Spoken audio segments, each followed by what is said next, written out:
Assalamualaikum warahmatullahi wabarakatuh. Selamat dan semangat pagi anak-anak.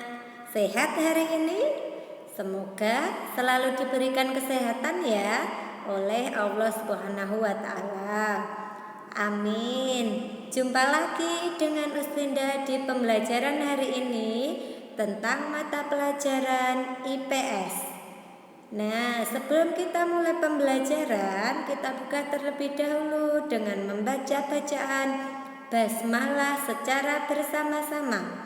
Bismillahirrohmanirrohim. Nah, materi IPS hari ini adalah tentang masih lanjutan materi bab kemarin ya anak-anak, yaitu manfaat kemerdekaan bagi kesejahteraan bangsa Indonesia.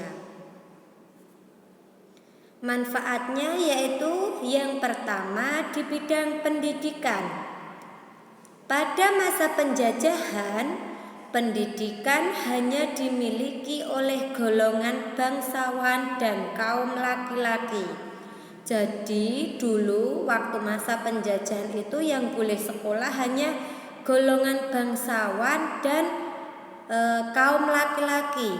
Untuk anak perempuan ataupun kaum perempuan dan golongan bawah itu tidak diperbolehkan untuk mengikuti pendidikan. Setelah kemerdekaan, seluruh rakyat Indonesia berhak memperoleh pendidikan yang layak. Nah, jadi setelah merdeka, entah itu kaum laki-laki, kaum perempuan, kaum bangsawan ataupun kaum golongan bawah, semua boleh mengikuti pendidikan atau boleh mengikuti sekolah. Pendidikan yang layak bagi semua golongan merupakan salah satu tujuan bangsa Indonesia, karena hal itu tercantum dalam pembukaan Undang-Undang Dasar 1945 alinea keempat, yaitu mencerdaskan kehidupan bangsa. Ya, sekarang yang kedua yaitu di bidang perekonomian. Sebelum merdeka, sebagian besar rakyat Indonesia hidup dalam perekonomian yang sulit. Tetapi setelah merdeka, perekonomian Indonesia berhasil dikuasai oleh negara. Jadi perekonomiannya semakin membaik setelah merdeka ya anak-anak. Rakyat Indonesia dibebaskan untuk melakukan kegiatan ekonomi untuk meningkatkan kesejahteraannya. Hal ini juga sesuai dengan cita-cita bangsa Indonesia yang tercantum dalam pembukaan Undang-Undang Dasar 1945 alinea kedua yang berbunyi kemerdekaan negara Indonesia yang merdeka, bersatu, berdaulat, adil dan makmur.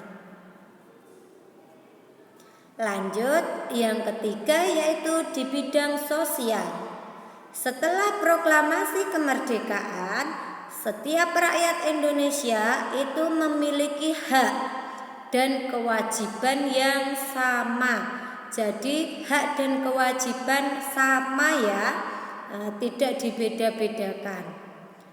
Kesejahteraan terwujud jika warganya hidup rukun. Nah, dulu sudah Uswinda jelaskan manfaat hidup rukun. Kerukunan membuat rakyat dapat bekerja sama dalam mencapai suatu tujuan, yaitu dengan meningkatkan kesejahteraan bersama. Uswinda lanjutkan, untuk mengatasi masalah perekonomian, pemerintah menerapkan kebijakan-kebijakan sebagai berikut. Yang pertama adanya kebijakan Uang Republik Indonesia atau ORI. Disingkat ORI ya. Uang Republik Indonesia atau ORI adalah pemberlakuan mata uang Republik Indonesia sebagai alat tukar resmi. Yang kedua yaitu kebijakan tentang konferensi ekonomi. Pada tahun 1946, Menteri Kemakmuran yaitu Darmawan Mangunkusumo mengundang para kepala daerah di Pulau Jawa untuk mengadakan konferensi ekonomi.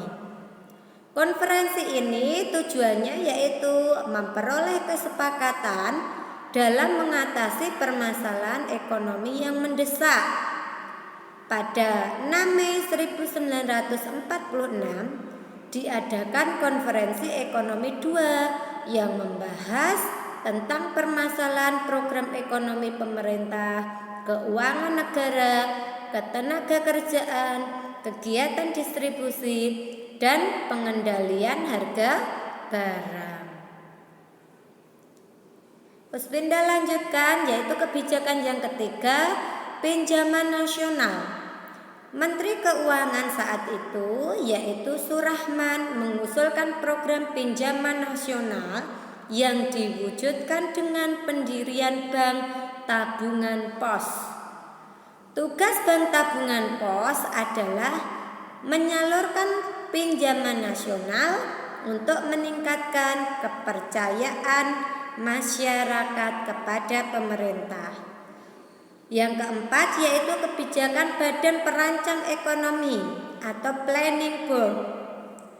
Pada tahun 1947, Menteri Kemakmuran yaitu A.K. Ghani mengusulkan pembentukan Badan Perancang Ekonomi. Badan ini bertugas yaitu untuk menyusun rencana pembangunan ekonomi dengan jangka waktu 2 sampai 3 tahun yang kemudian disepakati sebagai rencana pembangunan 10 tahun. Yang terakhir yaitu ada rencana Kasimo. Menteri Urusan Bahan Makanan yaitu I.J. Kasimo menyusun sebuah program yang disebut dengan rencana Kasimo. Tujuan program ini adalah untuk meningkatkan kesejahteraan rakyat dengan meningkatkan produksi pangan. Nah, itu tadi materi yang Uspinda jelaskan hari ini tentang mata pelajaran IPS ya anak-anak. Jika kalian masih kurang paham, bisa tanya ke Uspinda lewat WA ataupun telepon ya. Sekarang kita lanjut ke tugasnya. Tugasnya seperti biasa dikerjakan di kertas folio dan diberi nama, yaitu mengerjakan dari buku paket kalian yang muatan IPS halaman 143 nomor 1 sampai 4 ya. Terima kasih. Wassalamualaikum warahmatullahi wabarakatuh.